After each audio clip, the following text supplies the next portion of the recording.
Hi, everyone. Welcome to the Outlier Podcast. I'm your host, Lauren Conlon, and I am still getting over this really annoying cold, these annoying allergies, so bear with me. But today I have a very special guest, actor Jason Isaacs. No crime today, no trials, just Jason Isaacs. I know if you follow me, I have been doing a lot in the world of crime and trials, Harvey Weinstein, Karen Reed, but today we are going to be talking White Lotus and Jason Isaacs' new movie, Words of War.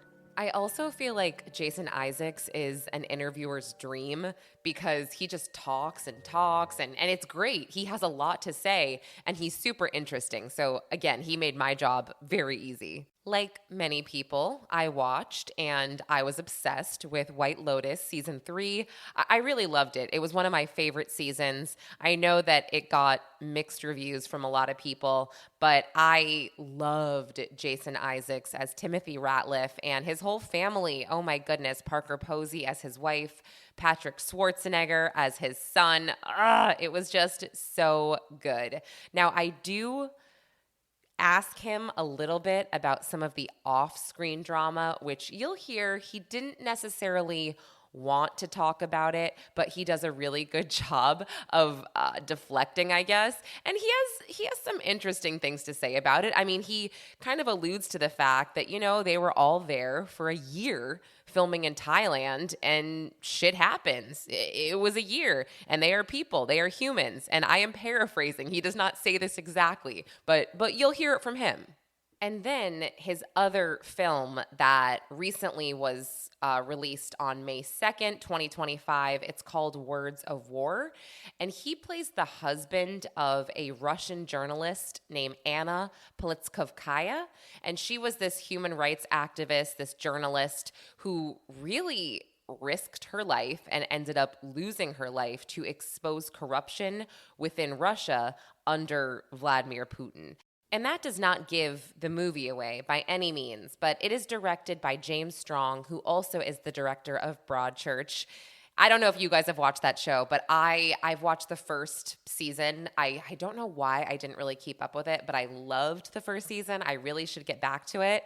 But this movie, it looks amazing. It looks intense. It's produced also by Sean Penn, so it should be a quality film, and Jason really encourages everybody to go see this movie in theaters because it is independent, and we got to keep cinema alive. We got to keep these independent movies coming. So in order to do that, they do have to make some money in the box office. Okay, time for me to stop talking and play my interview with actor Jason Isaacs. Hi, Jason. Good morning. How are you? I'm doing great. How are you doing? Well, I'm bracing myself for hours and hours of saying the same thing at 10-minute intervals. You're my first, so it's a fresh conversation. So that's good. Oh my gosh. Well, why don't you get your coffee ready? Why don't you make it a double or a triple this morning? The kettle's on. As you can hear, I'm English, so the tea is on the boil, not the coffee, but the same thing.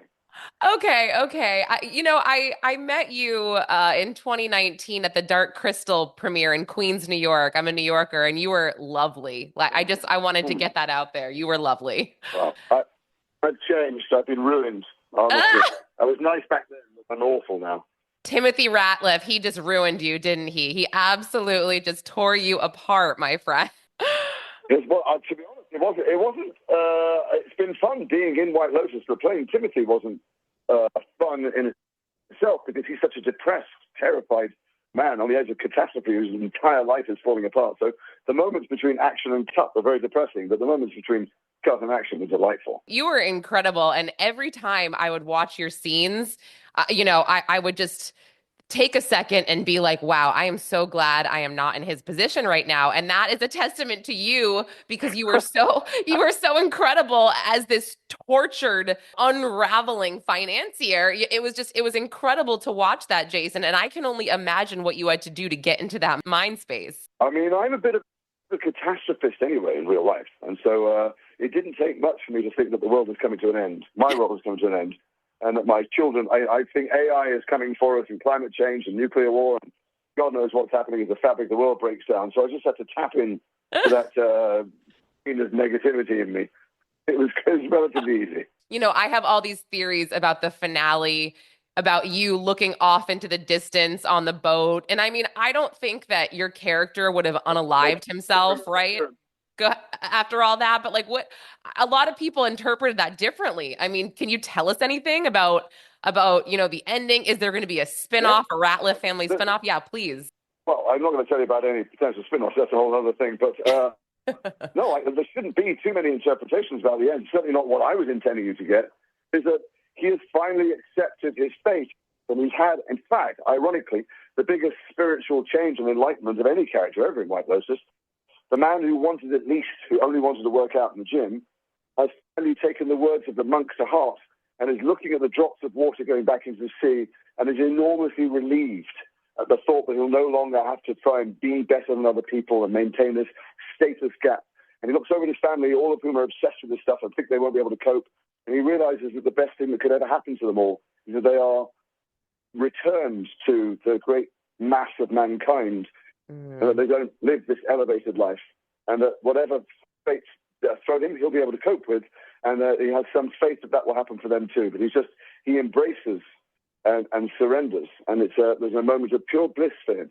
Yeah, I mean, you definitely you nailed that. And I totally understand that. I think it's just with White Lotus, everything is so complex. We as the viewers just want to make it more complex, if that makes sense. We want to look into everything. We want to read between the lines. I couldn't believe the plot lines going on with your children. I was like, wow, they went there. I mean, did you joke about that, like offset, like how awkward that is? No, it's not awkward. You have to remember what actors do. Sometimes people ask if you have a scene which is awful when your son is dying or you're in a terrible situation, you go, was that difficult to do? And you have to remember why we become actors.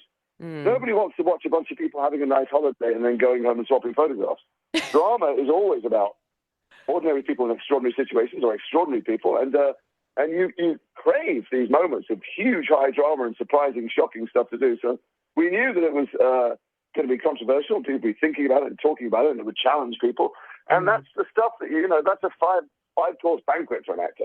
So we didn't laugh at it. No, we relished it. The fans and the viewers, they were just hanging on the I don't know if this is like off-screen drama, but there was just so much speculation about Walton Goggins and Amy Lee Wood and Instagram and all of this stuff. I mean, you guys seem like you all got along swimmingly, and you were, you've even alluded to like it was like a summer camp. It was a whole community. We were away for almost a year, and all the normal things that happen between people happen when you go away with a large group of people. But what's odd is that Mike has created one of the most entertaining, engaging dramas that seem to get the whole world talking and thinking and chatting and sharing time.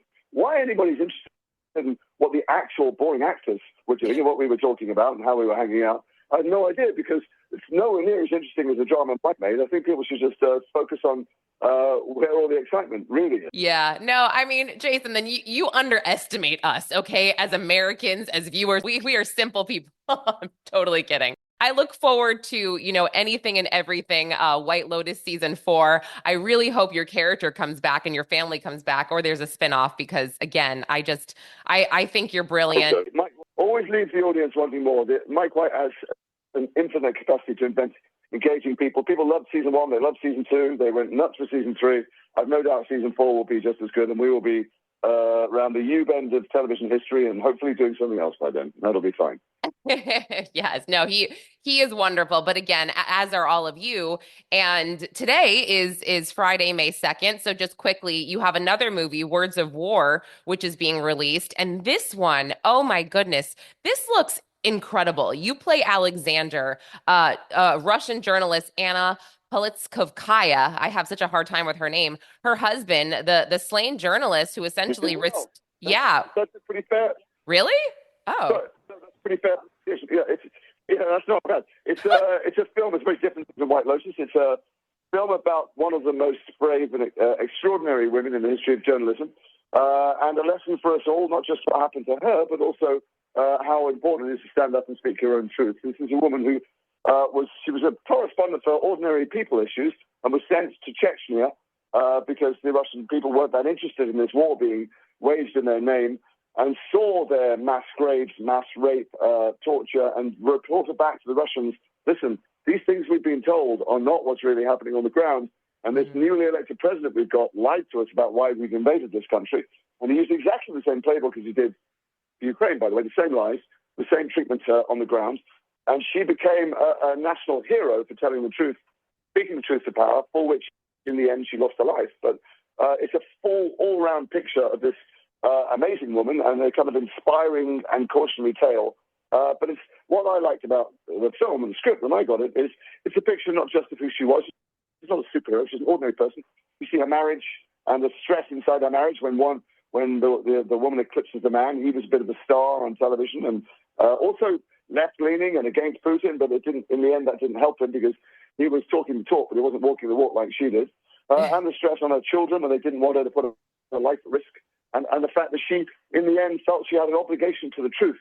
I mean, these days, in this country too, and in my country, but in this country where journalism has been so undermined, the proper journalism from the media where they go to enormous lengths to verify things and tell people the truth is so threatened, and so many people only look in their own little confirmation bias silo for information that tells them exactly what they thought before they started. It's never been more important time to celebrate the importance of free press in a democracy. Wow, you make my job so easy. Can I just tell you that right now? I'm just gonna go. You're amazing. I appreciate you so much. This movie looks so good. I really wish I got a screener so I could, go more in depth and talk to you a bit more. But let me tell you something. Independent movies are struggling. Grown-ups don't go to the movies. They wait for things to stream.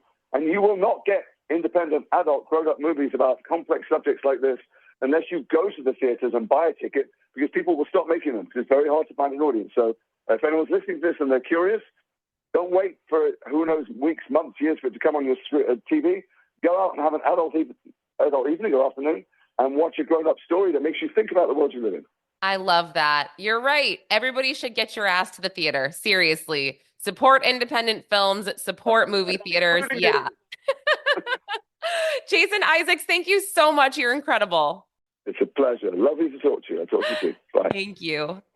Jason Isaacs, everyone. I really enjoyed him. I kind of loved his snark a little bit. Did you guys pick up on that? I mean, I thought he was lovely, wonderful, but he was a little snarky. I appreciate that. And it was a phone interview, so yeah, you'll notice at times he kind of cut out or sounded a little bit staticky, but we did the best we could. And yeah, I really enjoyed him.